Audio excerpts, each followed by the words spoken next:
Hello, good evening, and wherever you are in the world. This is OuiShare Radio with the OuiShare Academy little beta thing that Bernie's thought up, and I've managed to attract Alana from Loomio. Did I say that right? From Loomio, yeah. Hey, I'm Alana. Hello, Alana. That's it. And Emily, this is her maiden voyage on OuiShare Radio. But Emily, in 2013, started sharing economy radio with me, which then morphed into OuiShare Radio. And I've managed to persuade her back from retirement to organise the whole thing, because I'm crap at that. So, Alana, can you just give us a 2-minute who you are, what you do, and Loomio, and then we'll get into the how-to of our podcast. Sure. So I'm Alana. I'm originally from San Francisco, but I'm now based in Wellington, New Zealand. And Loomio got started in 2011 when some activists from the Occupy movement here in New Zealand collided with some social entrepreneurs from Enspiral, which is sort of a socially focused business network here in New Zealand, and we realized we sort of were trying to solve the same problem, which is how do you get large numbers of people who can't necessarily get together in meetings to be able to productively make decisions together. And we started trying to solve this problem together, and what emerged was this piece of software called Loomio, which OuiShare now uses. Mm-hmm. And just before we came on air, you said you were at POC, so I'm trying to find a connection point between POC 21, between Loomio and there, so you can talk confidently about, which I'm sure you can talk about confidently most things, but Loomio and how to activate it, because like I said, I take part in things on Loomio, but I'm confident using it, even though I think it's amazing and I can tweet blogs and read things and talk about it. Actually, I'm not sure where to start employing it or instigating it, sorry. So help me out there. Sure. Yeah, so POC 21, as you know, was really geared at people who wanted to get out there and do things together and make things using sort of open source collaboration with a social purpose. And that aligned really, really well with Loomio. I think Loomio is built as a tool for people who want to take action together collaboratively. And it's not really built as sort of an unfocused conversation platform. It's for when you when you probably want to do something together and you need to understand what to do. So I think those are some of the reasons why we were invited to take part in POC 21. We weren't invited as a hardware project, obviously, but we do the sort of social process and software layer of open source collaboration. It is kind of our thing. And so it seemed like a good idea for us to be there as supporters and also as working on our project at the same time. So I would say that the ethos was really the same, and we ended up deploying a lot of the social processes that we know from the way that we work at POC 21 and sharing those with people there. Even if it wasn't using the software itself, I think it's the same concepts at play. So how do you need to look for reasons to use Loomio in, like, what are we going to have for dinner? Let's post it on Loomio, or is it, how do we bring this, like the Occupy movement together? What size of project is appropriate to instigate a discussion on Loomio? I think that Loomio can work for lots of different sizes of groups, and you can have big groups with subgroups within it as well, which works really well for sort of committees and working groups within a larger community. But once you get beyond about 3 or 4 people, especially if they're not located in the same place, I think it's oftentimes way better to use Loomio over email, which just tends to turn into a bit of a mess, as people know. And then it can go right up to, we've got groups who have hundreds and hundreds or over 1,000 people in them. And I think that when you are actually, like I say, taking collective action together, you start to realize that there's no question about why it's useful, because as soon as you start a project with people where you're actually doing things together, you have a million things that you need to decide and sort out, and oftentimes the impetus and the sort of let's get on with it feeling is there, and that's when you'll want to post a bunch of Loomio discussions. Is there a sort of typical, what's like the most popular discussion on Loomio? Is it Do people, and sort of side to that is, do people use it as much as you'd like them, or for the things you'd like them to, or have they taken it in a completely different direction? Well, one of the cool things is that from our perspective as people who made Loomio is seeing all the different kinds of groups who picked it up. So we've got users, all over the world.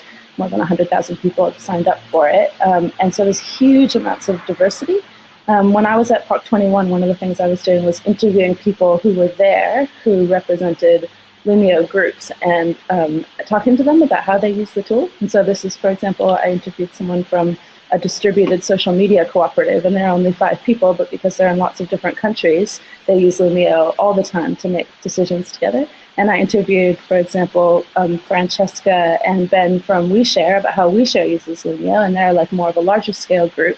And I think OuiShare uses Loomio for kind of keeping the vibe of almost like summits going all year round, so that there's a place you can go to start the kind of discussion you might have at a summit, but you don't need to wait for a summit. And also that means at the summits you can probably have more space because you don't need to talk about the things that you've already talked about on Loomio.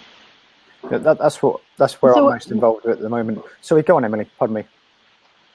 What are the what's the tipping point for Loomio? Like, in the difference between it and other collaborative tools, what makes it so much better at helping people get past their differences and come to a decision?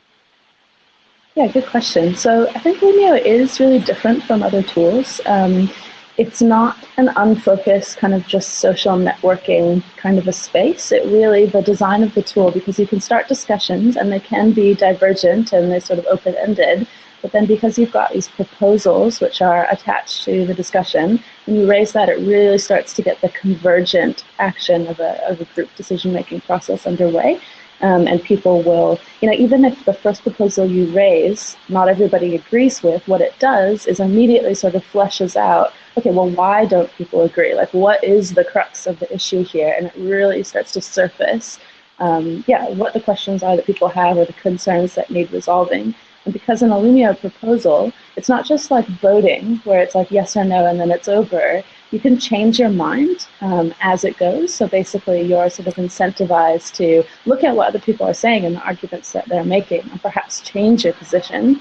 And if a proposal doesn't gain consensus, or you don't have to use it for 100% consensus, but if the group's decided that proposal isn't the one, there's sort of this sequential iterative process where you raise the next proposal. A lot of times is an evolution of the thinking, and you find that it's not only is it better for gaining agreement, but it's some idea that nobody knew about coming in. It came out of a synthesis of the discussion, which is sort of what the process really supports, is this sort of, okay, divergent, gather all the information, convergent, test a possible solution, and then a synthesis of where you take all the things that are coming up and weave them together into something even better. Do you have like a practical example of that in action? Like, what's the most common use for Loomio? It's common use, yeah. Like I said, the groups are extremely diverse, so that's a hard question. But I've recently actually joined the OuiShare Loomio group, which was really cool.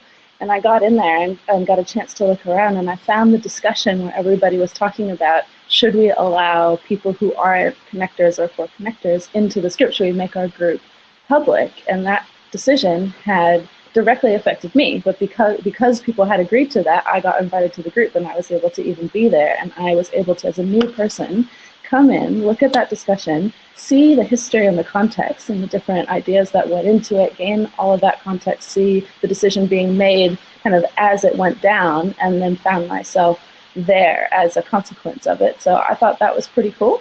And it was a pretty big, it was a big discussion for OuiShare. A lot of people participated and had different ideas, and I saw people doing that really magic thing where you listen to somebody who has a different perspective from you, and then those ideas get synthesized into something that addresses people's concerns and works for everyone. And then at the end, the outcome's really clear. For that decision, for example, everybody knew at the end, okay, we have now clearly decided we are going to open this group more publicly, and this is why, and this is who participated and why we made that decision. So I think that's one of the main differences between using Loomio and not using Loomio is you just know when you've actually made a decision. It's clear and the outcome is clear and you have an archive of it, which it sounds really simple, but if you're just using, say, Facebook or email, it's so hard to know when you've actually gotten to that point, much less go back a year later and say, okay, what was the decision and why did we make it?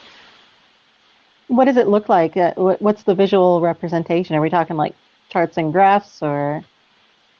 Yeah, so Loomio, sort of one of the iconic visuals of Loomio is the sort of pie chart where you can see people's different positions and sort of a temperature check of the group. You know, how does everybody feel? Are people saying yes, no, abstain, or are there any blocks? And we intentionally designed that so that it's not easy to use it as a majority rules tool, because the design of Loomio is there to sort of gently nudge groups to think beyond majority rules, as in like, so 51% of the people agree, you've got a majority, but that maybe means 49% of the people think that there's a better idea out there. And I think if you keep working together in that scenario, you can probably come up with a better solution.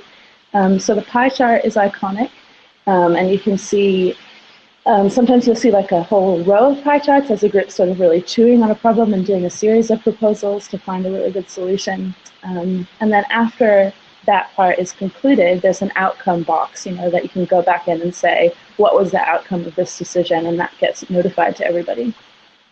Is it anonymous or is everybody public with their answers? So do you have to do a trust check before you do some of these?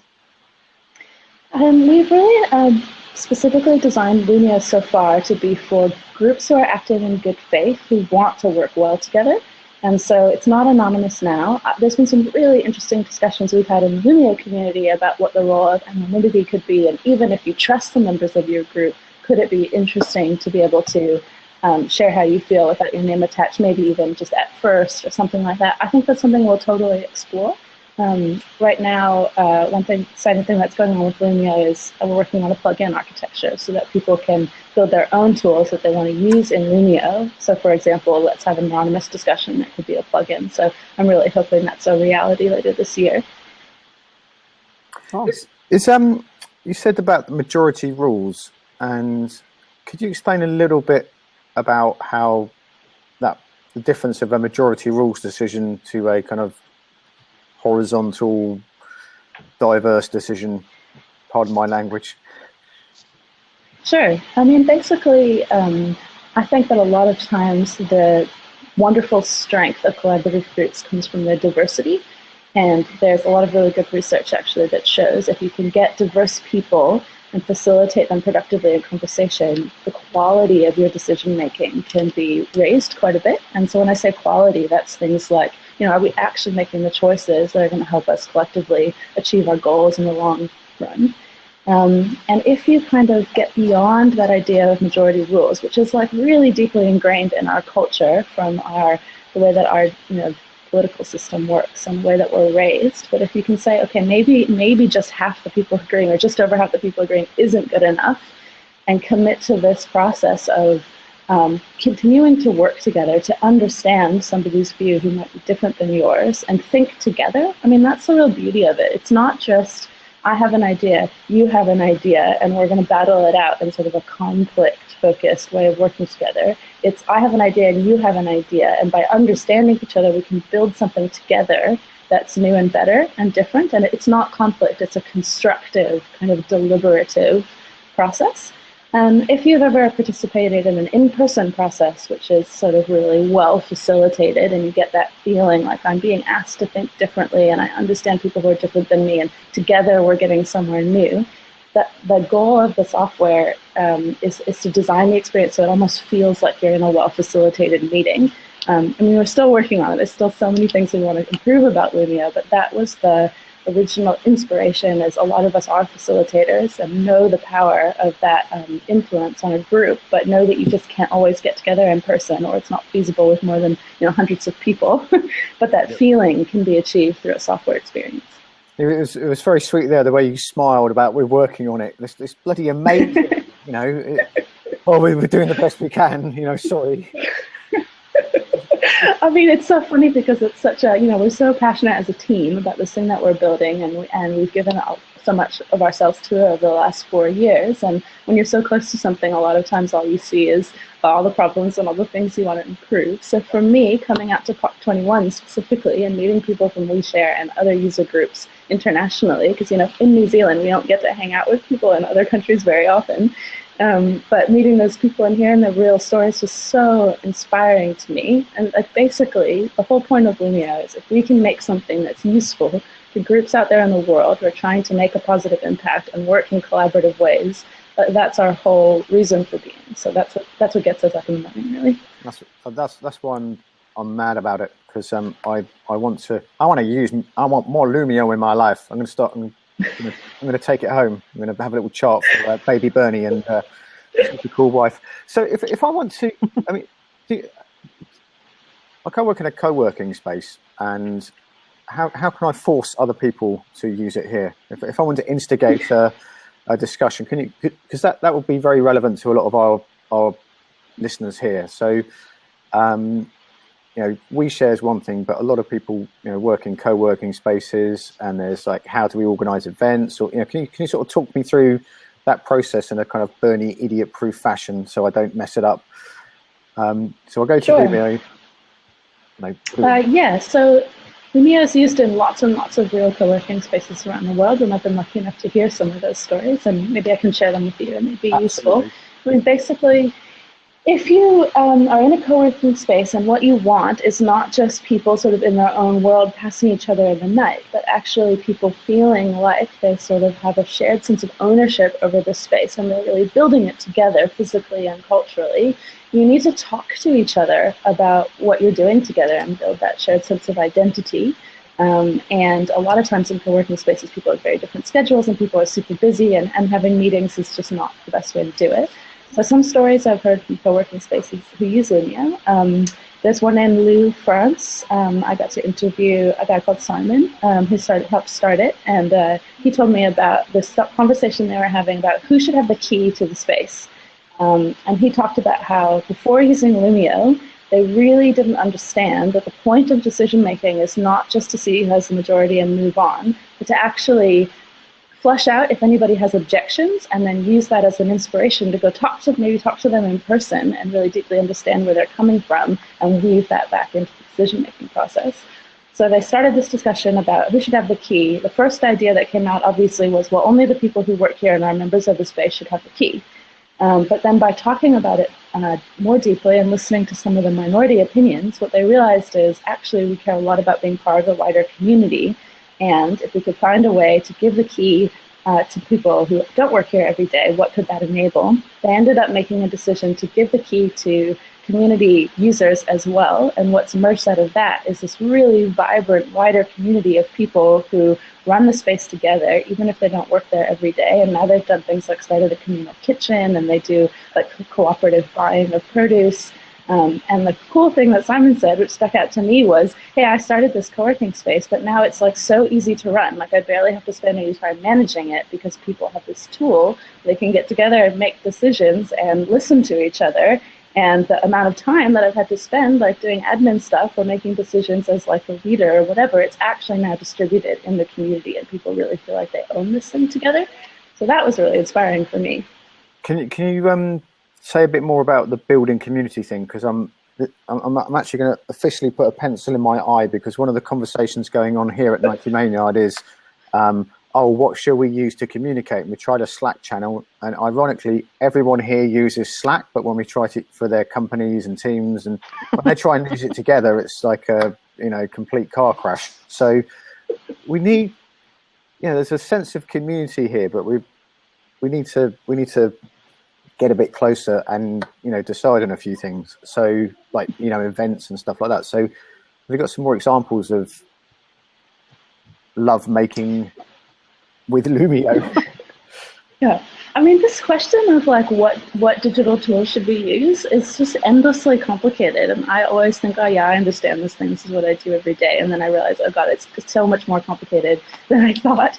I don't think there's any one answer to it. Loomio is so great for what it's great for, and it's not the everything tool, and we don't want it to be the everything tool. We want to keep the design really focused on decision making so it can be great at that, and leave the sort of other stuff to other tools, which are also great. So for example, at Inspiral, which is this network that Loomio was kind of born out of, we also use Slack, we also use Trello, we also use lots of other tools, and we use Loomio. So it's sort of, a diverse set of tools, each for what they're good for. And I just think that Loomio is specifically the one where if you want to have not just this vague idea about a shared sense of ownership, but like actually build the thing together, actually all have a shared stake in this thing, and not just talk about that kind of collaboration, but just feel it in the way that you work every single day, and actually feel like my voice, my one voice, can help steer this ship, and my actions can come together with other people to be more than the sum of their parts and build something beyond what I'm capable of by myself. And so this is why I always say that Loomio is a sort of action-oriented tool. It really makes sense when you're trying to do stuff together. And so that includes, hosting events, building a co-working space, running a business together, anything where you're not just there to talk, you're not just there to share links and information in a vague kind of way, but you're there to really take action together. Political movements, these are the kinds of groups that really take off with Loomio. So a lot of times we see that groups need different kinds of tools at different points in their evolution. So for example, OuiShare, as I understand it, it really started a lot on Facebook, and that worked really well and still works really well for OuiShare on one level. But when OuiShare sort of evolved to the point that they were actually doing lots of projects together out there in the world, and really building things together, and we're forming a deeper identity as a shared collaborative community, that's when the need for Loomio really became apparent, and that it was transformative when I started using Loomio. And I was able to talk, especially talking to Francesca, who I think was one of the people who helped roll it out, and how it changed for her. Who she could hear from, how the community could collaborate together, that, it's really qualitatively different than talking on a tool like Facebook or Slack, which is just about kind of a free-flowing conversation, and it's really hard to get to that convergence moment, which is what Loomio is built for. Mm-hmm. What about when a lot of the projects and situations that you're describing are very long-term, sort of communities that you have to nurture. But what about situations that happen very quick, like an emergency, or you have to really quickly build a community just for one day? Like, what would that look like? So we have created Loomio so that it's live updating, which took us a long time to build, but it was totally worth it because of that situation. When you're doing some sort of real-time or very time-sensitive collaboration, you can use it. It's not really meant as a synchronous tool, totally, but you can use it very quickly. I found that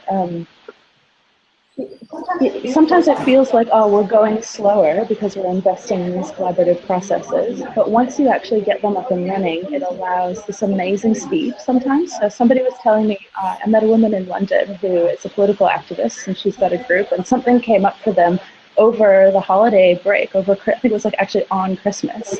There was no way they could have come together and had a meeting or even necessarily reached each other on the phone or anything. But because they had this practice of using Loomio, she was able to throw it up there, have a really quick proposal. I mean, a proposal can be an hour long if you want it to be really, really quick. And actually get engagement from people, because it's like it only takes a couple of seconds to get in there and actually push a button, and it means that the shared decision-making can still be held in the culture. So I think that, what are some other examples? People have used it in sort of disaster areas.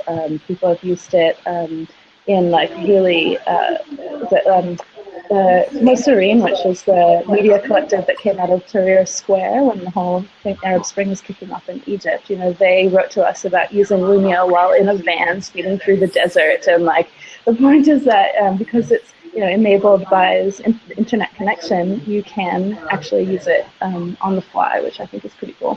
That must be amazing to hear stories like that, because when I hear someone, we checked out an event using your app, I get emotional about that. But when you hear someone speeding through the desert in the middle of a revolution, what was that like? Man, that is so mind-blowing. I've had some really amazing experiences with Loomio because of that, because it tends to get picked up by really progressive social movements. So the biggest user base for Loomio is in Spain with the Podemos movement. There are thousands of Podemos Loomio groups, and so feeling like we in this like little team in this little country at the bottom of the world are somehow connected to big social movements. I mean, I remember like I had a Skype with a guy who was in the Ukraine in the middle of when conflict between Ukraine and Russia was heating up. We were having a Skype, and he was just talking about how, you know, for generations in his country, because they weren't able to participate in democracy in the same way, weren't practiced at this kind of decision making and really thinking of themselves as owners of their own destiny in that way. And so he was rolling out Loomio in his community as like tanks were rolling through the street, so that people could have that everyday experience of let's get together and run democratic processes and begin to practice this kind of decision making together, because that's how we're going to build up a new kind of society in our country. And so, of course, like I cried. Mm-hmm. I mean, it's absolutely mind blowing to feel like a tiny part of this kind of big movement. I can feel a whole new podcast coming on here, so I'm going to get you back and talk about that, because we're swaying away from a how-to into all these notes I've been making here about the philosophy and the meaning behind it, rather than the how-to. So I'm gonna book you in again. What's one thing I did stuff, though. Note down here was if I start a conversation on Loomio, is it my responsibility to jump in there and keep it going and beat people up? Because I'm, you know, like, do I have to champion it and strive it? What's the word? Yeah, you know, drive it. I think it really depends on, you know, how the group wants to use Loomio. We intentionally keep Loomio what I would call sort of agnostic, so that groups can make up their own protocols for how they want to use it. So, for example, a named facilitator for a discussion can be a really great idea. If that works for your group, I think that's something to try. Or some sort of culture where the person who starts the discussion kind of sees it through. But sometimes the person who notices something or brings up a topic isn't always the best person to kind of facilitate it or be the objective person who's holding the space around it. But I think talking about questions like that on Loomio is a really cool idea. Like, should we have facilitators in our discussions? That was obvious. Sorry, I should have realised that. No, that's all right. But there's lots of actually questions that I think using Loomio brings up for groups on a really practical level. Like, who should be in this group? You know, who are our stakeholders and decision makers? What does it mean if we pass a proposal? Like, just because you decide to do something doesn't mean it's going to happen in the world. You know, how do we translate that into delivering the outcomes that we said we wanted? What does it mean when somebody disagrees? You know, if a couple people disagree and everybody agrees, what does that mean for us? So I guess I think that it's a tool to just break down assumptions about that stuff and actually talk about it. So like as a community, talk about, okay, well, how many people need to participate in a decision for it to be valid? Or if somebody disagrees, what are we going to do about that? Are we going to go talk to them offline? Are we going to say, too bad? You know, those are the things that I think is really fascinating, and that will reveal so much about the dynamics of your group and help you work through some really key questions about how you want to work together. That's a splendid answer to my mediocre question. Thank you. There's so we're going to wrap it up there. So where's the best place to connect with you and find you online and, you know, find out more about how to Loomio? Well, Loomio's got some, I think it's really cool, help documentation, and we've worked hard to make it really personable. So if you go to help.loomio.org, there's a lot of good information in there. The Loomio blog as well, which has content in English, Spanish, and French, has a lot of kind of how-tos and things like, you know, 10 different ways to use Loomio proposals, or 8 things to do to get your new group off the ground, and those kinds of things, as well as stories. I mean, personally, I connect the best with like real-world anecdotes of people out there who've used the tool that I can connect with. So there's a series of stories. I'm in the middle of publishing a series of 9 video interviews of Loomio user groups and how they've used the tool, including a great interview with people from OuiShare, which I'm excited to publish soon. And I think that if you go click around in that content, hopefully you'll find something useful.